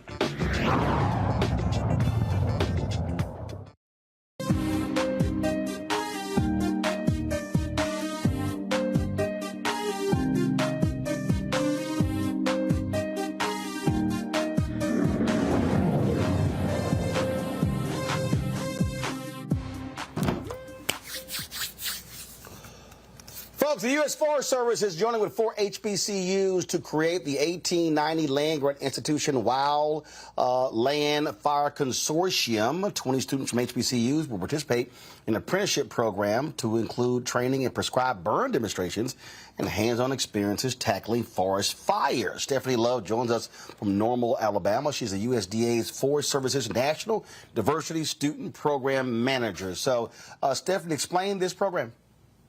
Absolutely. So this program is a 28-day residential program whereby we bring HBCU students onto the campus of Alabama A&M University, the only HBCU that's SAF accredited, their forestry program. And over that 28 days, we give them hands-on experience with live fire, all different types of exposure to every facet of forestry, especially fire, and the opportunity to be certified in wildland firefighting so that when they leave the program, they can head directly to internships to put it all into practice. Right now, if you talk about the Forest Service, how many African Americans are involved? Wow, in this particular field, only 1.9% of the bachelor's degrees in agriculture and natural resources are African American. And this particular partnership, of that number, 66% of the Black foresters and wildland firefighters come out of this partnership. So we recognize that the Forest Service has an opportunity to do better as we try to create an inclusive workforce that represents the community that we serve. So our numbers are low, and this program is a step in building and advancing a culture of belonging that empowers a diverse mix of people, people of color across the Forest Service to fulfill our mission. Wow, this is, I mean, I think part of the thing that it always happens is that they're just areas that we don't see a lot of us, so therefore we don't think about opportunities in that field. Absolutely. And it's about raising awareness and outreach. You don't know what you don't know. When I became a forester, I didn't know that forestry existed. So this program is just one of those outreach programs to bring awareness that it's a choice. And the Forest Service wants to step in as an employer of choice of people of color who want to go into forestry and firefighting. So you're going to be partnering with Florida A&M University, Southern University of Tuskegee, as well as Alabama A&M. Absolutely. So we've had Are you looking to eventually expand this? We want to expand our footprint all across the country. We want to replicate at not only HBCUs, but at 1994 tribal colleges and universities, and we want to replicate everywhere that we can. So that's the next step in building this diversity program. All right, then. Stephanie Love, we certainly appreciate it. Thanks a lot. Thank you. Folks, going to go to a break. We come back. We'll talk about those Republican attorneys generals going after DEI in corporate America. I told y'all this was next. I tell you, you two folks, hit that like button. Y'all, we should easily be over 1,000 likes. Stop playing around. Y'all comment, hit the doggone like button. Also, hit the like and share button on the Black Star Network OTT app. Don't forget, support us in what we do. Download the app, Apple phone, Android phone, Apple TV, Android TV, Roku, Amazon Fire TV, Xbox One, Samsung Smart TV. You can now watch our 24-hour, 7-day-a-week streaming channel on all platforms, including Amazon Fire TV. Right there, folks. We're on Amazon Fire. That's right. And as I said, we have launched on a new platform, Plex. That's right. We are. You can now see us on the Plex Fast channel as well. And so I told y'all, man, I told y'all we were making moves. Folks thought I was just joking when I said that, but we've been making these moves, focusing and building right here on the network. And so all you got to do if you go to Plex, in order for us to see us there, what you do is you search search for Black Star Network. You can find us under Live TV, News/Option. Guys, thank you very much. I appreciate that. So again, you can watch a 24-hour, 7-day-a-week streaming channel on the Black Star Network now on Plex. And so on there, just look under Live TV, go to News Plus Opinion. All right, folks. And again, you can join our Bring the Funk fan club. Your dollars make it possible. Folks, all this stuff costs money. We're building. We're trying to get more people to watch what we do here. So give to us via check and money order. P.O. Box 57196, Washington, D.C. 20037-0196. Cash App, $RM Unfiltered. PayPal, R Martin Unfiltered. Venmo is RM Unfiltered. Zelle, Roland at RolandSMartin.com. Roland at RolandMartinUnfiltered.com. We'll be right back. When you talk about blackness and what happens in black culture, we're about covering these things that matter to us, speaking to our issues and concerns. This is a genuine people-powered movement. There's a lot of stuff that we're not getting. You get it, and you spread the word. We wish to plead our own cause. Too long have others spoken for us. We cannot tell our own story if we can't pay for it. This is about covering us. Invest in black-owned media. Your dollars matter. We don't have to keep asking them to cover our stuff. So please support us in what we do, folks. We want to hit 2,000 people, $50 this month, raise $100,000. We're behind $100,000, so we want to hit that. Y'all money makes this possible. Check some money orders. Go to P.O. Box 57196, Washington, D.C. 20037-0196. The Cash App is $RM Unfiltered. PayPal is R Martin Unfiltered. Venmo is RM Unfiltered. Zelle is Roland at RolandSMartin.com. Coming up next on The Frequency, right here on the Black Star Network, Shanita Hubbard. We're talking about the ride or die chick. We're breaking it down. The stereotype of the strong black woman. Some of us are operating with it as if it's a badge of honor. Like you even hear black women like aspiring to be this ride or die chick, aspiring to be this strong black woman trope at their own expense. Next on The Frequency, right here on the Black Star Network. Hi, I'm Jo Marie Payton, voice of Sugar Mama on Disney's Louder and Prouder Disney Plus, and I'm with Roland Martin on Unfiltered.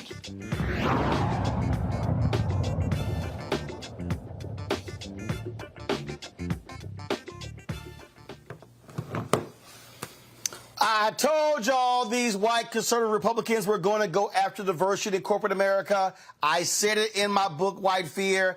I said it when Supreme Court was considering the affirmative action case in colleges. And now Republican attorneys generals have sent letters to 100 companies saying because of that Supreme Court decision that their DEI programs in the companies might be illegal. They're claiming, oh, y'all sitting there, you can't have quotas and you're choosing folks based upon race. This is being led by that racist in Kansas, Chris Kobach, Attorney General. It was signed by the AGs in Tennessee, Alabama, Arkansas, Indiana, Nebraska, Iowa, South Carolina, Kentucky, Mississippi, Missouri, Montana. Yeah, it was signed by that fool, Daniel Cameron. Please, let's defeat that fool who's running for governor. And so, yeah, we know exactly what kind of brother he is.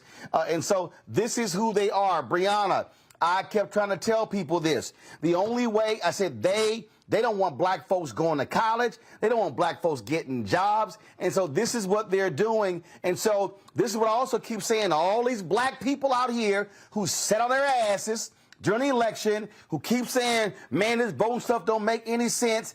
Here's a perfect example. They're trying to go after the companies. Right. It's wildfire. We just talked about fires. And they're slowly but surely trying to make sure that we don't get ahead. That's why it's very important for the programs like Evanston keep generating for us, whether it's through money or owning land. But really, it's hard. The Supreme Court keeps fighting us in every aspect, and how we come back from this is hard, but we know that an election's coming up, and we know that on the other side there is DeSantis, who's running, who has shown in Florida that he doesn't want any diversity, taking history out of the books, fighting Mickey Mouse because, you know, he wanted to suppress differences. And so, you know, we have to be cognizant of that as we vote, because it affects who our Supreme Court justices are, who our federal judges are, but most importantly, what we see happen in Congress and what he'll write or create, you know, or whatnot, or veto, or make something in a brush of a pen. So we just need to be conscious of who we let in this next presidential election. See, this is the thing here, Michael. And again, you know, we spend lots of time trying to unpack this thing and get people to understand. And so if you think voting doesn't impact you, so here they are now trying to tell Apple, Google, and all of these companies what they are doing inside of their companies. All right. They were trying to attack the Kellogg's company, trying to have a vote at a shareholder meeting as well. And so, so we see what's happening here. And so for the people who go, voting doesn't matter, well, they're now trying to impact these companies. They're going to start going after, oh, what are these company foundations supporting? What are they giving money to? This is all because they have the power in the Attorney General's office.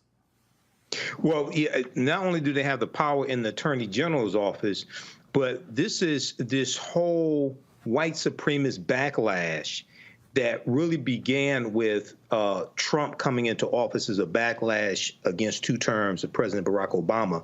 And this has continued. This is a continuation of the January 6, 2021 insurrection, which was a white supremacist insurrection. This is a continuation of this, okay? They're just doing this without guns, okay? But they're trying to overthrow everything just like they try to overthrow the government then. Now, it's really important for people to understand. First of all, a lot of these people say voting doesn't matter. One, they never read the U.S. Constitution. 2, if they did, they don't understand it. And 2, these are the same people who say they want reparations from the federal government. Now, affirmative action in college admissions was just struck down by the 6-3 conservative majority U.S. Supreme Court. How the hell you think you're going to get reparations from the federal government? That's not going to happen.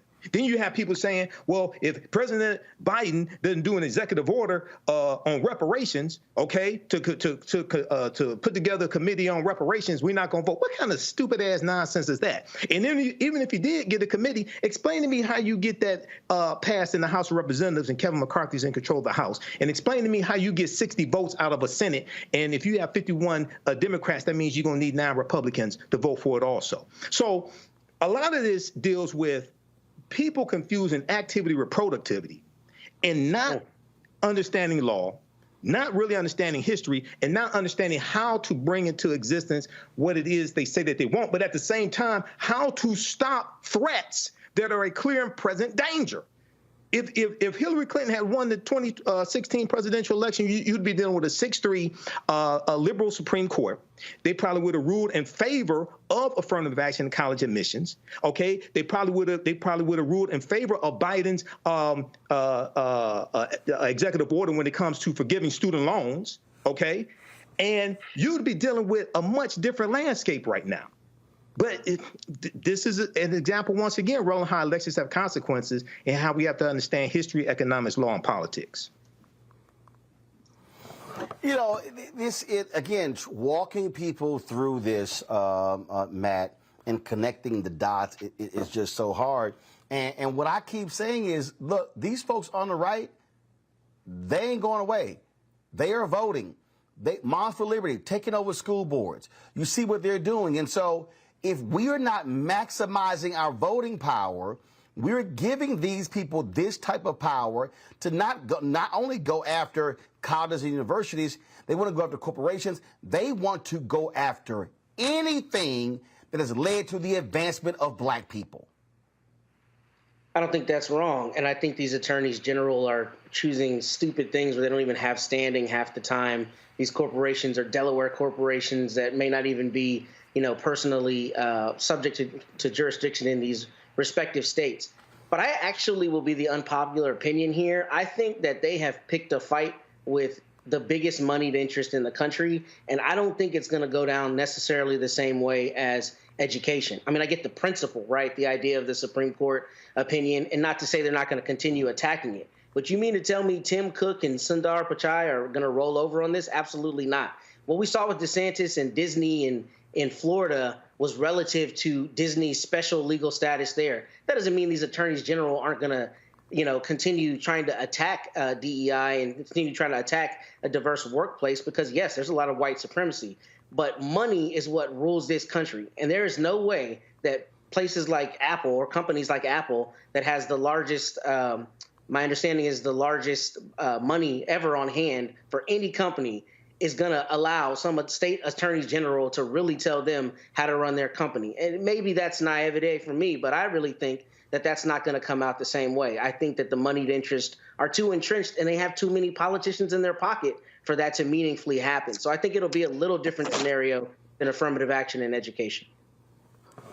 I don't agree. I don't know. I don't know, frankly. I don't know. Brianna, go ahead.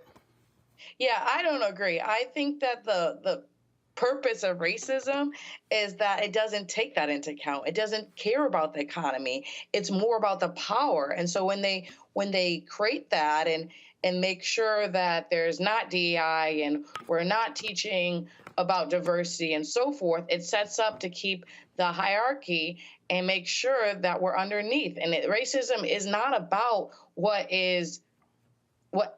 educationally makes sense.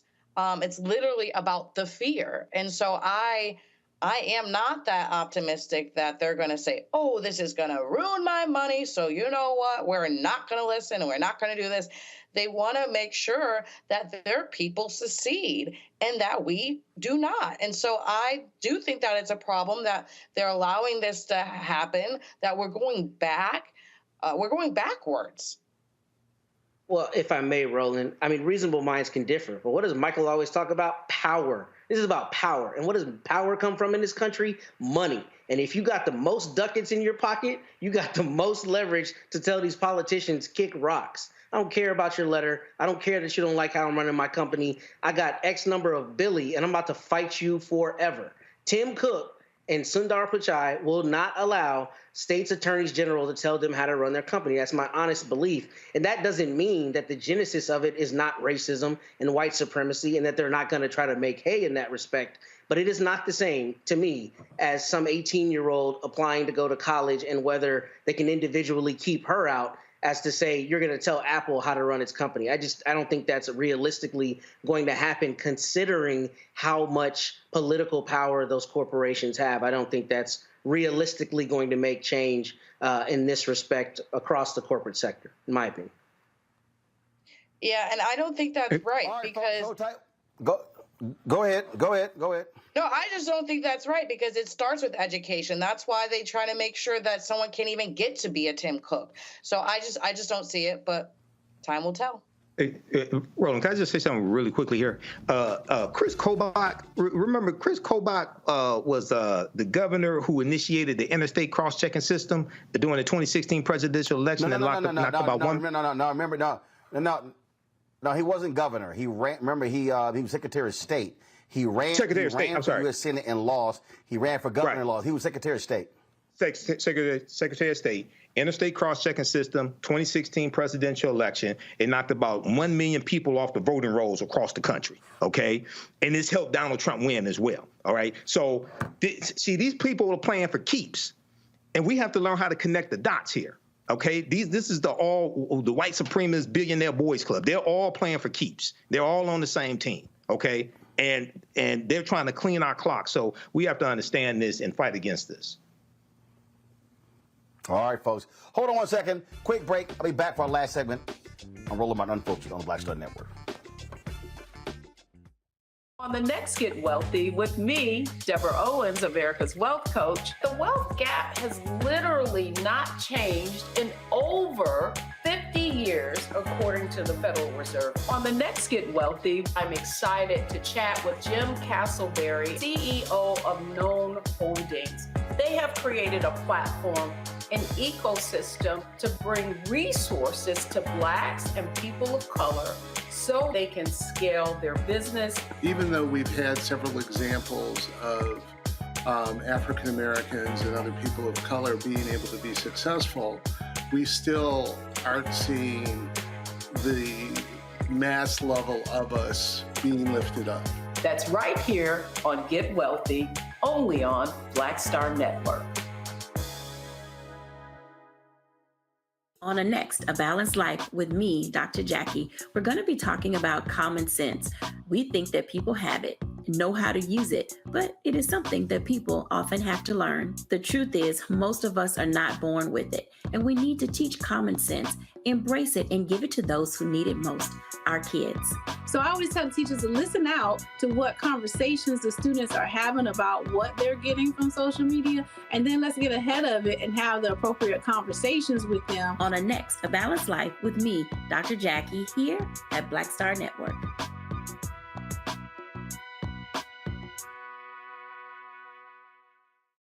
Hi, my name is Freddie Ricks. I'm from Houston, Texas. My name is Sharon Williams. I'm from Dallas, Texas.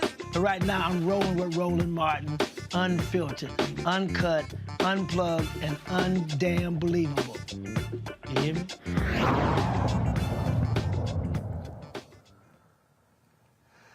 All right, y'all. It's always great when you look at some of these videos that go viral, and I tell you, boy, MAGA Republicans are a little bit upset. Mike Pence was walking in a parade, and, you know, kids are going to be kids, and this happened.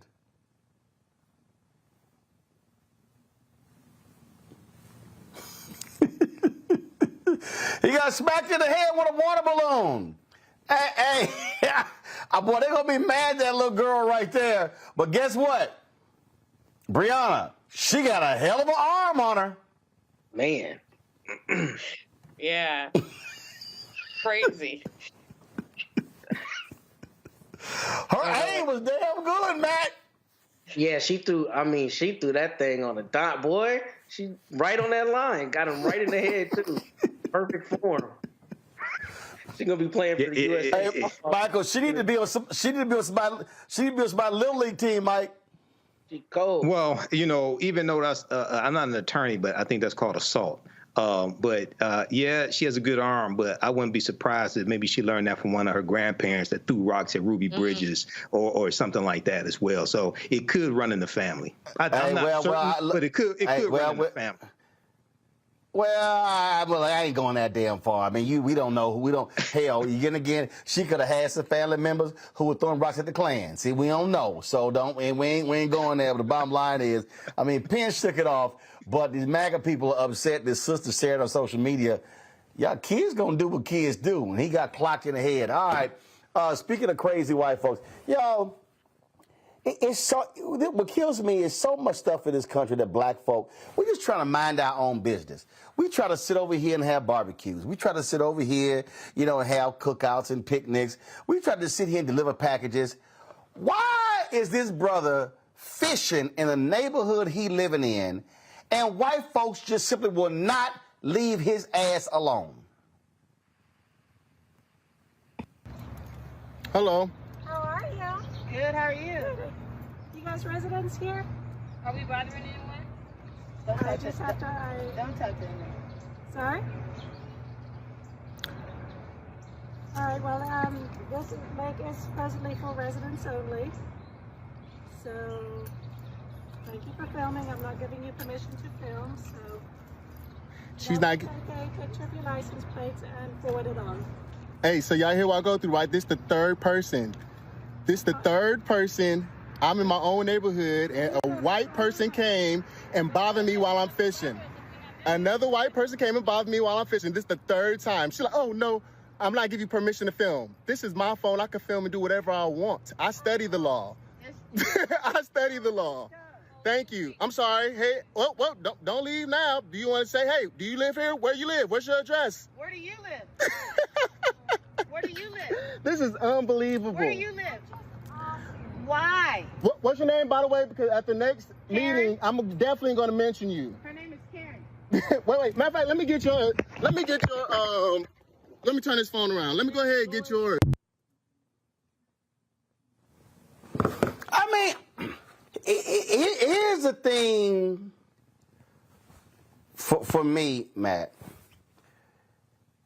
If I'm driving around my neighborhood and I see some white folks fishing, first of all, my ass ain't stopping. Because I got shit to do. Okay? Yeah.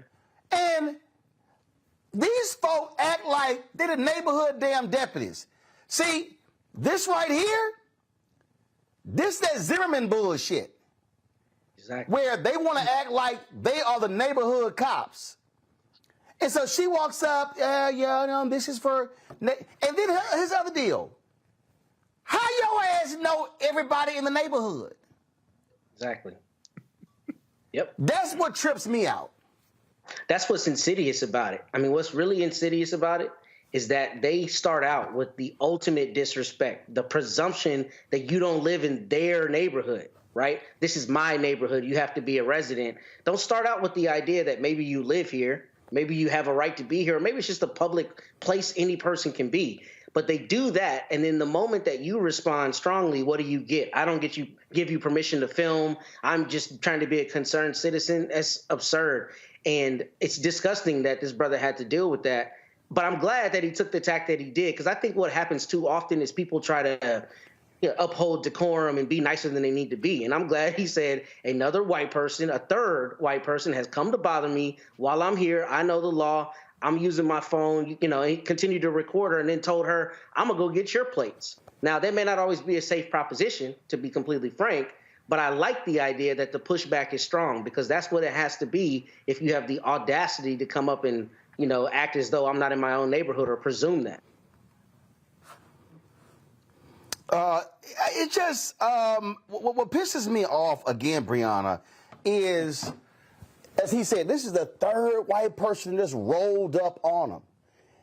And they just have, a lot of these white folks just think that they have the license. We can question anybody on anything. That was, hell, we had a video, I'm going to try to find it, where these cats had a rooftop party and a white woman just walked into their apartment to tell them, stop playing the music. They were like, we could have shot your ass. They really believe that they have the right to do whatever they want and talk to somebody any way they want to. They were raised like that. It shows the differences. And it's funny that her name was actually Karen. You know, we call them Karens now, and that was her name. And, you know, the first thing she says is, I didn't give you permission to film. Oh, you had to give me permission. But my response of it, I didn't give you permission to talk to me. Like, the fact that she has that much audacity or you know, that she thinks that it's only her that can get the permission, that she knows everybody. And what? She was afraid that he was going to take all the fishes? She wanted to fish herself, and it was going to take away the neighborhood fishes? What harm was he posing to her? None. But she still felt like it was her right to say something. And it's ridiculous. Yeah, it's ridiculous. And what I love, Michael, is I didn't give you permission to film me. I didn't give you permission to walk your punk ass up to me.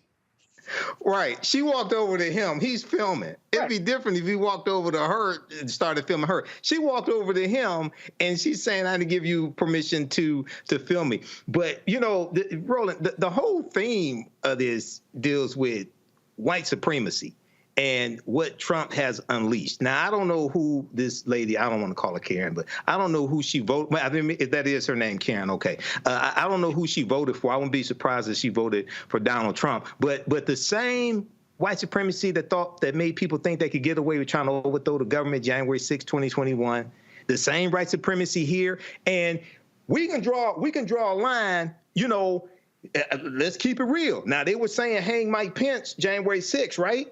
What would make a child think it's all right to throw a water balloon and hit the former vice president of the United States in the back of the head? Because I guarantee you, if there had been a black child that done that, nobody would say, oh, well, children are just going to be children. Maybe a few black people would, but overwhelmingly, they wouldn't say, oh, children are just going to be children. No, they'd probably be trying to arrest that person, go after their parents, things like this. So, go ahead.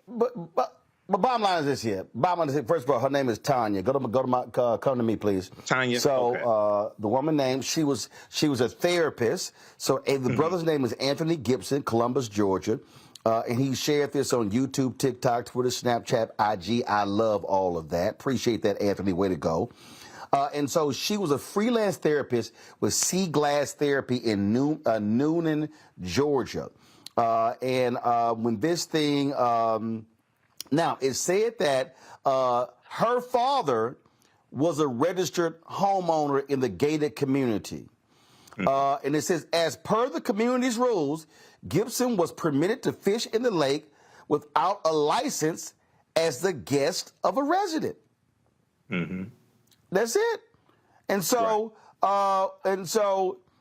what's crazy is, it says Gibson, who lives in Columbus, Georgia, has been challenged multiple times by locals in the neighborhood, asking why he is there and saying the lake is for residents only. That is a lie. And so, again, Tanya, little Tanya here, she gonna say, I just have to ask. I just have to ask. And they said, don't talk to me. Don't talk to me. And so, again, Sea Glass Therapy posted this on it. Sea Glass Therapy is a place of acceptance, healing, and inclusion of all people, regardless of race, gender, sexual orientation, religion, or background. We stand against discrimination of all forms.